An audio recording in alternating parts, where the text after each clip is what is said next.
Sa ngayong araw na ito, wala nang intro-intro pa kaya naman simula na natin. Ang dating Pangulong Rodrigo Duterte ay naaresto na ngayong March 11 sa Ninoy Aquino International Airport sa Maynila batay sa isang warrant of arrest na inisyu ng International Criminal Court o ICC kaugnay ng mga paratang ng crimes against humanity na naganap sa kanyang war on drugs. Ayon sa Philippine Center for Investigative Journalism, si Duterte ay dumating mula sa Hong Kong bandang 9:20 ng umaga nang siya ay arestuhin ng mga autoridad. Ang arrest warrant mula sa ICC ay natanggap ng Interpol Manila na agad na ipinaabot sa mga lokal na autoridad upang ipatupad ang pag-aresto.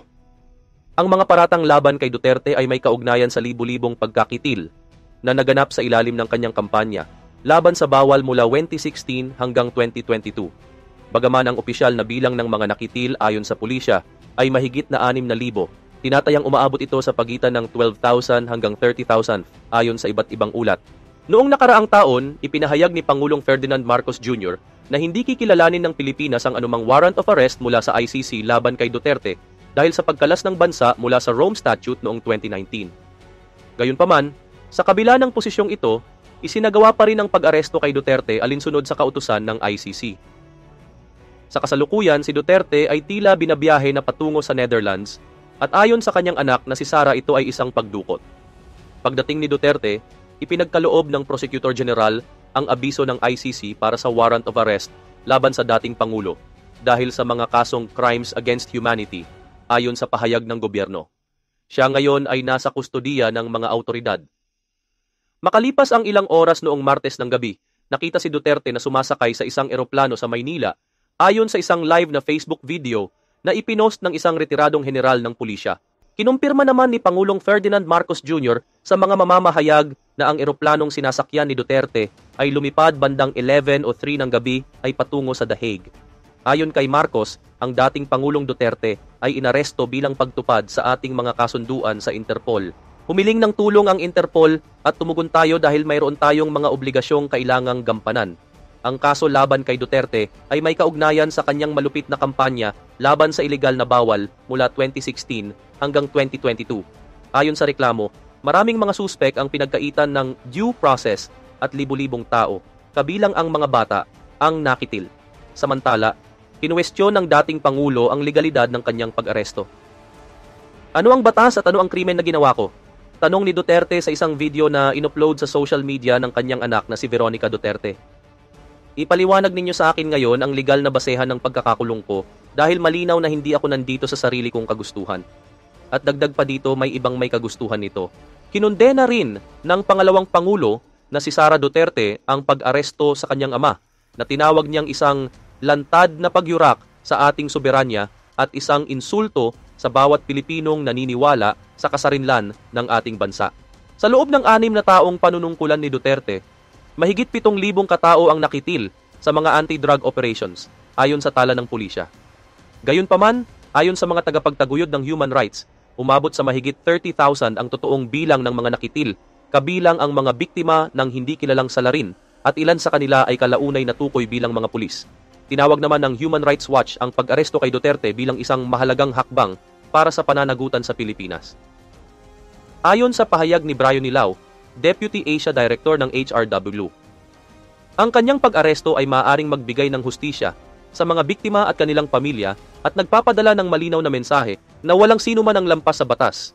Dapat siyang agad na isuko ng Administrasyong Marcos sa ICC.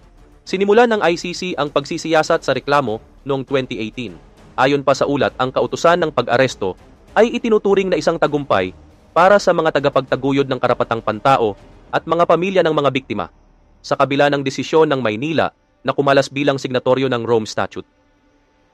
Sa kanyang panunungkulan, idineklara ni Duterte ang walang awang kampanya laban sa droga, hinihimok ang mga pulis na barilin at kitilin, ang mga pinaghihinalaang sangkot sa bawal o pilitin silang lumaban upang bigyang katwiran ang paggamit ng dahas. Karamihan sa mga kasong iniimbestigahan ng ICC ay naganap sa pagitan ng unang 3 taon nang maging epektibo ang kautusan ni Duterte na kumalas ang Pilipinas sa ICC. Isinailalim din sa investigasyon ang mga umano'y krimen na ginawa ni Duterte noong siya ay alkalde ng lungsod ng Davao, kung saan siya nanilbihan sa loob ng 2 dekada. Kasama sa mga nakitil sa kampanya kontra bawal ang mahigit 100 alkalde ng bayan, iba pang lokal na opisyal, pati na rin ang ilang abogado at hukom. Maging ang mga batang walang anumang kaugnayan sa bawal ay nadamay rin sa kitilan. Ipinagwalang bahala ng gobyerno ang kanilang pagkakitil, na tinawag itong collateral damage. Lubhang ikinagalit ni Duterte ang investigasyon ng ICC sa kampanya kontra droga, kaya iniutos niya ang pagkalas ng Pilipinas sa ICC. Nagbanta rin siya gamit ang may pagkiling na lahing pananalita na ipaaaresto ang nooy ICC prosecutor na si Fatu Bensouda kung pupunta ito sa Pilipinas para magsagawa ng opisyal na investigasyon. Nagretiro si Bensouda noong 2021 at pinalitan siya ni Karim Khan na ipinagpatuloy ang investigasyon. Ang Rome Statute, isang pandaigdigang kasunduan na nagtatag ng ICC upang mangasiwa sa mga kaso ng genocide, crimes against humanity, war crimes, at crimes of aggression, ay naging epektibo noong 2002 at orihinal na pinagtibay ito ng Pilipinas noong 2011. Ngayon, sinabi ni Pangulong Marcos na ang pag-aresto kay Duterte ay angkop at tama at hindi isang hakbang ng pampulitikang panggigipit dahil kasapi ang Pilipinas sa Interpol. Ang hatol na ito ay isa lamang sa humigit kumulang 3 kaso laban sa mga nagpapatupad ng batas na sangkot sa kampanya kontra bawal.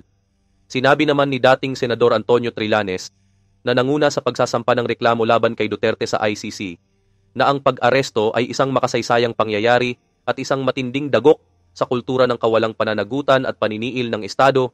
Ayon mismo kay Trillanes, ito ay parang pagbagsak ng isang emperador. Ang susunod na hakbang ay tiyakin na lahat ng kanyang tagasunod na gumawa rin ng mga paglabag ay mapanagot. Ayon sa gobyerno, nasa mabuting kalusugan ang dating Pangulo at sumailalim siya sa pagsusuri ng mga doktor ng pamahalaan. Ngayon, ano na ba ang susunod na mangyayari? Magkaka-people power ba? O babaliktad na ang ibang kasundaluhan?